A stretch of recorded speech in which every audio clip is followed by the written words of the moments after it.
हाँ सर बताइए, इतना अर्जेंटली कॉल करके क्यों बुलाया आपने? देखिए, आपका लड़का स्कूल में सबको बहुत परेशान करता है। अब परेशान तो ये हमें घर पे भी करता है। हमने कभी आपको कॉल करके बुलाया? क्या? अरे हम तो स्कूल इसलिए भेजते हैं कि भाई कुछ देर आप झेल लो, कुछ देर हम झेल लेंगे, ऐसे मिल बांट के जिंदगी कट जाएगी। ऐसी और आपके तो फिर भी 6-7 घंटे झेलना है, बाकी 18 घंटे तो हमारी छाती पे मूंग ढलता है, उसका क्या?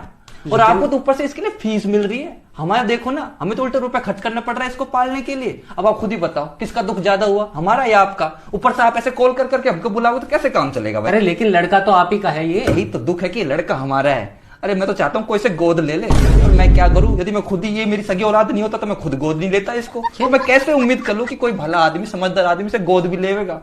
मेरे को आपकी समझदारी पर डाउट हो रहा है। आप गोद लोगे इसे? क्या बात कर रहे हैं आप? बेटा गोद होगे? अरे